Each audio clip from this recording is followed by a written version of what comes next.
Broadcasting from the business capital of the world, this is the Podcast Business News Network. And welcome back, everybody. This gentleman has made it his life's work to move people forward. That started as a pilot, and then he teaches that as well. So people are moving forward in a plane. But let's pivot over to the other part of his life, and that is helping executives and individuals in general move their life forward professionally and also personally. But as an executive coach and a leadership coach, what makes him vastly different is he combines science with that. It's okay to coach somebody. That's all good. There's a place for therapists as well. But when you combine science, you have a powerful combination in this gentleman. Randy Swaim is on the program with us. How are you doing today? Thank you. I'm honored by what you said. Thank you, my friend, and I'm glad to be here as always. I like to say I speak the truth, and I've learned it from you about this thing called neuroscience and how you get into the core of the brain and why we do what we do in a organizational situation, a work situation, like I've never seen before. Where are we going to go today? Well, that's what I thought I'd bring to you because people are starting to have a sense of, events that you're involved in today's world. Guess what? They don't all fit rote academic answers to things, and you got to be able to know how you can do that, and you got to be able to. And what I'm going to bring with this is just this simple aspect of a big thing about neuroscience. Of course, we're not going to go into the entire science of it because there's not enough time. But a key part of it is to understand this mental processing where you're not just accepting rote, superficial things, but you're actually able to understand the key truth in the situation and identify what the right successful outcome is. And so that's going to be kind of a little bit of where I take it today. Wow. So would you say that many of us are just sort of on autopilot, be it a leader or just somebody working with a team? We're just kind of doing our thing. But when you look at it through a different lens, like you're speaking of, we actually process what we're feeling, what others are feeling. And you know what? A lot of people are doing just that. They're just going. In fact, you probably heard some people, before say this, just somebody you were talking to out there in the world or whatever, but I have hundreds of times probably where you have somebody that that tries to do something, but when the outcome doesn't work out just right, their whole mindset is, well, that should have just been this way. I mean, it didn't work. It should have been this way, and all this kind of stuff, and that does not lead to true success, and not everything fits a rote academic answer. And part of the narcissism that a lot of people deal with is they have this aspect that they want to give you a simple, superficial answer that will get you to applaud them on the answer. Well, guess what? Maybe 40 or 45% of the times that would be the answer for it, but there may be another 50 or 60 times that it wouldn't be. And can you truly do that? And this is a rote aspect of my concept of organizational maneuverability, which I know we've mentioned before, but organizational maneuverability, when you're talking about leading a business or leading your team, guess what? Not everything fits a rote academic picture because the events can be a little bit different. The factors that come on scene could be a little bit different. By the way, you may have an idea of how your people should react to you. Well, guess what? Of the, let's just say 5 to 10 people that are working on your team, guess what? Every single one of them is different. Every single one is a little different.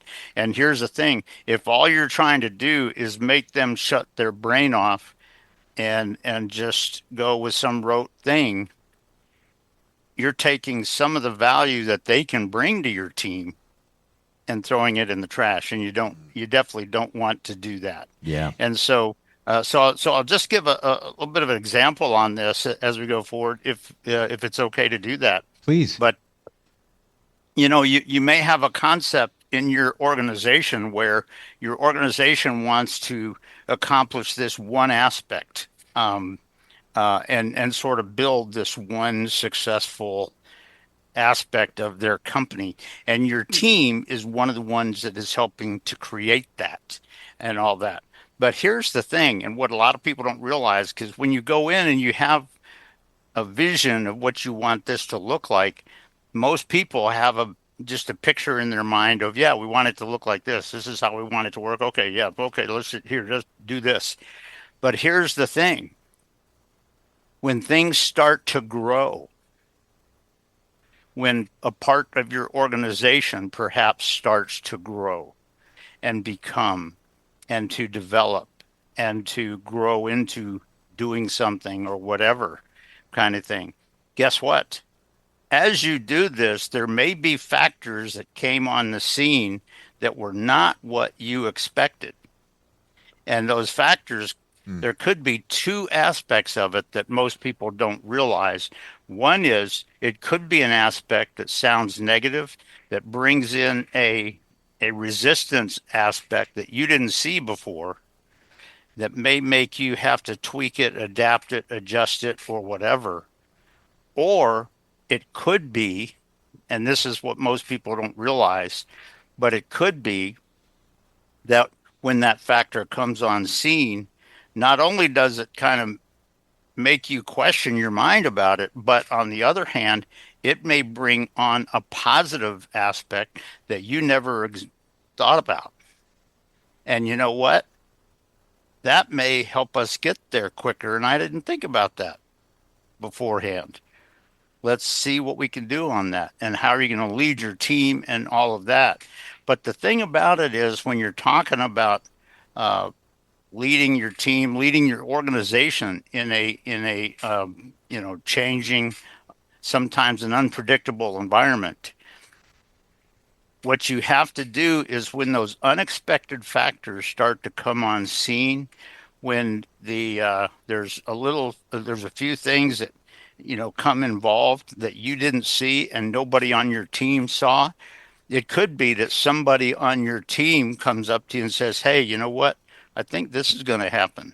And nobody thought about that. And what most people have a tendency to do today, if you came up and told me that, what most people do today is go, well, I'll tell you what, don't worry about that. That's not going to happen. Move on about it, kind of thing. Well, guess what? It may. And do you have a strategy on the surface of your mind about how your team is going to make that not limiting, kind of thing? And how do you have to mentally process that right now, so that if it does come on the scene? Because one thing that's aligned with organizational maneuverability is this concept of unexpected factors coming on scene, and what are you really going to do about it? How you're really going to make it successful in the midst of those things. And it's just something that a lot of people don't realize. And you got to realize that out of all of your team members, some of them may not see this or have any kind of picture of this unexpected factor, but one or two of them may have thought about that ahead of time. And they come to you and give to you their thoughts on maybe what we might to do. And guess what? You guys may have to have a discussion together to come up with an adaptive strategy on what you want in your team to make this truly successful. And so it is kind of interesting when you look at this whole aspect of leading your team in organizations and industries and all of that, in countries or whatever, kind of thing, where not everything is rote academic. Not everything just fits in something that somebody talked to you about in college or whatever, kind of thing. Guess what? It could be very, very different. Or it could be that there were some symptoms about the situation that nobody ever saw before, nobody ever thought about before. And how are you going to do that when that really starts to kind of come on scene? But it is critical. What most people today, and you may be aware of this to some extent there, Steve, but what so many people today have a tendency to do is just sit there and watch it going, Well, yep. Here's what we're doing. Yep. Here's what's going to happen. Yep. Yep, and just kind of sit down and have coffee while it's going and stuff. But when you're talking about true success and when you're talking about your true situational awareness in you and your team and in your organization, that's deeper than most people realize, and that has to come into play when you engage the mental processing of your brain. And it's not just going with rote academic things that somebody thought, but you know, do you have clarity on when the factors that are coming on scene or the little things that are kind of coming in that were unexpected are coming on scene, and you know exactly what you can do? Because what most people have a tendency to do is they just speak against it and they say, well, that's just not doing it right, kind of thing. And if that is your mindset, you're not being a true professional, because a true professional, particularly when you're moving into a new area kind of thing, a true professional has some mindsets up and they have clarity on what they're looking at and observing, and they have some, when they see certain things starting to happen or coming on board that are a little bit unexpected, they they really get their processing going, and they process it about the awareness of it and the details of it, and how will this truly affect what we're trying to accomplish, not in just a negative way or whatever, but in a true way. How is this going to plan to interact with what we're trying to accomplish? And guess what? There may be something about that factor that nobody realized at the time, but they go, oh, you know what? Look at where we are in our journey here on this. Wow. You know what? That's not threatening now. Boom. Let's keep going. Or it could be, hey, you know what? It sounds kind of weird. It's unexpected, but that might actually help us get where we're going. Boy, I didn't see this about that before. And so it's just this aspect when you're talking about leading your team and your organization in an unpredictable, rapidly changing environment where not everything fits rote academic principles. If you and your team is doing nothing but sitting down, going with some rote academic answer and kind of thing, and not realizing the real truth of it and the real processing ability as to what's truly capable. Because here's the thing, if you have factors that are coming on scene that in your mindset makes it negative, guess what? In one sense, it could be making it a little bit negative, but I'll tell you, it could be bringing on an unexpected possibility that nobody really saw. And it could be that if we tweak our strategy this way a little bit, but oh, wait a minute, wow, that removes all of that threat. Wow, let's do this, and you get there, kind of thing. And so when you're, I just kind of throw it out, and I'll let you kind of interject anything you want here. I know we still got a little bit of time left, but I just wanted to share with people that if you and your team in your company, in your organization, or whatever, if all you're doing is trying to focus on rote, superficial academic things, or you're just going to what somebody kind of was in a book or something, or was in a lecture that you went to or whatever. Guess what? In the real world, the factors may be a little bit different, and some of the factors that are a little bit different may be very insidious. Are you aware of that? Does your true situational awareness interject in such a way that they know that? And so it's just something to think about with that, where people have to be aware of, but that's also an aspect of where the mental aspects are so critical. And I think you or Jill have heard me say on the show some of the neurotransmitters that the brain releases to generate your feelings and response. And if it's norepinephrine, guess what? It's going to make you get mad and want to fight it and all this kind of stuff. Maybe not make good decisions on it. if it's dopamine, you're just going to want to, throw it aside and just do what I said and, all this kind of stuff, kind of thing. But those chemicals, depending on the neurotransmitters that the brain is releasing, could impact that in a way that may be good or may be bad. And it's just something to think about that when you're doing it. But you got to be aware, and the team leader. And one of the things that a leader has to do when you're dealing with your people periodically, there are times where you can have, short 5-minute chats with your team or with your people that get them aware of some of that as you're going forward. And they get ready to be able to get a sense of that and be able to use it successfully.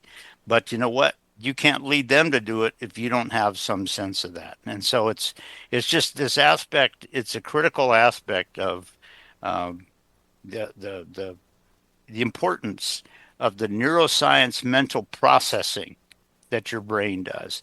And it doesn't mean go back here to what you're used to back in the very back cerebellum, because guess what? That's just your habit patterns. Guess what? A lot of the factors that come on don't fit your habit patterns. And if all you're going back to that, that could be not good. And so getting your brain going in a way where you can truly see the radical success that is available and what you need to do. And guess what? You may need to tweak your strategy. You may need to bring some clarity to a couple of your team members, possibly, um, or whatever. But the bottom line is how you're using that mental processing. And when you're talking about uh, like I say, an organizational maneuverability aligned concept where it's unexpected, unpredictable, rapidly changing environments sometimes. Because you know what, in our world, that's very common now, and it's is it going in the right direction, or do you need to tweak it a little bit, or what do you need to do? And so it's the critical aspect of that is this mental processing of your brain to not just go with the rote academic things, but to truly understand and have clarity of the factors that are coming on scene that were unexpected, but also what they're bringing, what they are, what do we need to do, and things of that nature. Well, I want to So put it's the just something to think about when you're talking about this. Go ahead. Yeah. yeah, just put the microscope on what you're saying just now. Um, do you show people how to process it differently? Yes, we're all doing the same thing. We're on the call it the autopilot, treating every situation the same without Yeah. looking at it differently. Do you help people look at it differently? Believe it or not, I do. And I will tell you that what a lot of I've done it to leaders and business and stuff, but I've also, uh, done it to high school students when Wow. I'm mentoring high school students here. But I also, guess what? When I'm working and developing pilots and instructors over at in jet pilots over at DFW Airport, guess what? I bring that to a lot, and it's amazing how many people have said, "Oh, wow, I never realized that." Wow, kind of thing.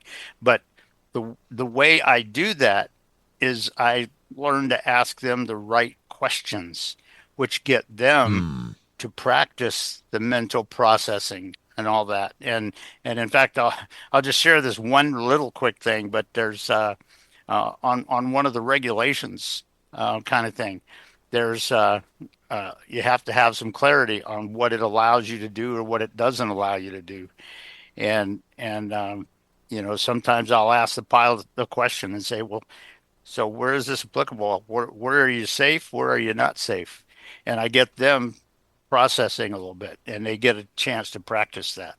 But it is key on this. And when you're talking about a rapidly changing, unpredictable environment like this, it is very key that people have to be aware of. And you have to be aware of the brain and the neural processing up here, uh, and stuff to truly gain the uh, not the rote academic superficial stuff, but the true reality of it, and gain actual clarity on what the true outcome is and what the true success factor is, and how you can bring that into your strategic planning for your team and what you're trying to accomplish. And so it's just something to think about when you're talking about this aspect of bringing neuroscience and this one aspect of neuroscience into truly leading your team in situations or environments which are not overly predictable and are not just rote academic, Hey, Randy, but you can really get success with it. what for you, like in the last, few years, what did you learn or realize about the brain that surprised you or kind of blew you away? Anything that Well, comes to mind? I got to tell you, there's stuff that I learned Yeah. as I became a master level neuroplastician for Institute for Organizational Neuroscience in the NPN hub over in Germany. But I will tell you this, it's nothing that surprised me. But when I went back and remembered several aspects of my life, particularly the last 20 years of my life, that answered the questions as to what was happening. And it kind of made, now with most people, they'll go, oh, geez, well, kind of thing. But in my mind, I went, oh, you know what? Yeah, that's what happened. That's what was going on here. And you know what? I see how there were a couple of times when I did it a little differently and it was more successful. And it was like I applied that in that situation. And so I will say this, that one of the things for just a lot of the stuff that that's been developed in me, I've used this aspect of asking questions um, and using a good aspect of it for about the last, literally probably for about the last 40 to 45 years. And Mm. there's been several places that are in my book. As you know, my autobiography is published on Amazon now, and but there's and the Hollywood movie documentary is just about to be out there, kind of thing. But what I realized about that was that there were aspects about this that were aligned with that. And when I went back there, and one of the things that I realized is about 40 years ago, I just gained this insight where I was asking the right questions with a lot of people. And not just to give me an answer I wanted. No, that's not it. It's helping them process and get it going and everything. I got to believe for you and the rest of us, once you start learning about this and begin to figure it out, you think to yourself, oh, that's why I do what I do, or that's why I react to that situation that way. Like it's almost as if you're in touch with the way your brain processes things. And you know what? What you just said is exactly right. When I look back and I see how my interactions have changed, actually, just in the last probably 15 or 18 years. Mm. Uh, and I'm looking at that, and guess what? That's exactly what it Yeah. is. It's Yeah. pretty cool, isn't it? It is. It is. And what's amazing now is sometimes you'll have some things come up, and somebody kind of says something or whatever, and you just maybe throw out the right question or something like that, and makes them go, "Oh, yeah, didn't think about that. Mm. Oh, golly, yeah," kind of thing or whatever. And so the mental processing, particularly when you're talking about things that are not rote academic, and let's face it, most of our society nowadays is not just superficial and rote academic. It's organizational maneuverability is a lot more aligned with kind of our Mm. where we are, but it's this aspect of processing and being able to generally process and clarify the true situational awareness of the situation, and to have the true clarity on what is the success factor that we need to focus on and what is that like. And guess what? It's not just rote academic. It's not just, hey, I'm carrying this bucket, so do this. No, it's a lot more variable than that, because guess what? A lot of the things can happen. And when you apply one aspect of it, that doesn't mean that it's going to work out to be the exact satisfactory thing you wanted. Guess what? It may not be. It may be that it's getting you there, but it's not the ultimate thing that's going to get you there. And it may be that there's other things that go, oh, yeah, kind of thing. And so it's just all of these aspects that when you're talking about being a leader, and particularly when you're developing your team, particularly in an unpredictable, rapidly changing environment like this, it's that aspect of processing that leaders have to be aware of, but also be aware of how you can not just throw road academic questions to somebody, but to really develop your team in such a way that they actually see factors that you didn't expect that are coming on scene, possibly. Sure. And so it's just one aspect about this whole kind of alignment between the organizational maneuverability, but also the neuroscience aspect of the processing and how that works and how we have to be aware of it. So it's just, it's a key aspect of it. No two ways about it. We're walking around with the best computer you'll ever find, and it's on our shoulders, but we need to. it's right here. Yeah, so you have to figure out how it works. When computers first came along, most of us were lost. Like, I don't know how to turn it on. How do I do this? How do I do that? Once you figure this out, game changer. I know that you work with many. But I'm sorry, but I'll throw this out. I'll just throw this out to you just with what you just said, because what you said, I know we were both sort of kind of saying it in a little bit of a humorous thing, but the bottom line is what most people do when you're talking about a computer is, okay, get this answer up, and then, okay, just shut it. Okay, there's the answer. Go, that's not getting you there. It's being able to truly process it and everything. So again, just a little bit of a humorous thing with that. Well, the difference is the computer is this. It's there's right and wrong, and that's basically it. We do that, but we have emotion. We process things. So figuring out how that works is you helping us do that. I know that you work with a lot of people, but it's not a sales pitch, pushy or anything like that. It's a conversation. Coaching for relevance.com. That's true. And that's where it starts. And as I tell people, this because I've said it before, but if somebody calls me, and they want to call me, they can go to my website and see my cell phone and stuff.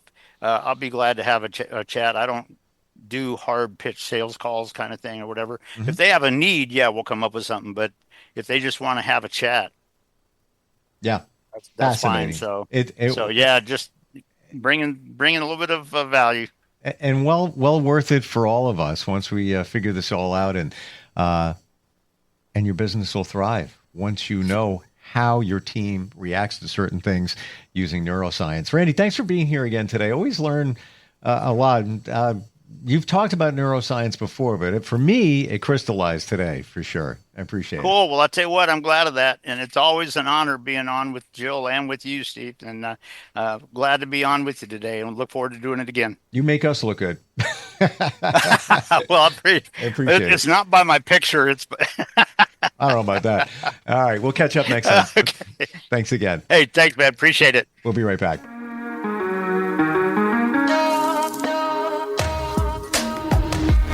Broadcasting from the business capital of the world, this is the Podcast Business News Network. For nearly 2,000 severely injured veterans, everyday life has become filled with barriers. Day-to-day simple tasks can become pretty daunting. I have to carry my chair up 2 flights of steps or have somebody do it for me. What scares me the most is just the falling. When I'm struggling with my house, I think, to have that one great barrier just knocked down, it's crucial. Home for Our Troops is a wonderful nonprofit that builds a mortgage-free, fully adaptive, handicap-accessible house. And there's no catch. It'll be our very first home that we've ever owned. This is a game changer. This is where your life begins again. We need you to join us in completing this important mission. Please visit hfotusa.org and help build homes and rebuild lives. Because of you, everything's going to be okay.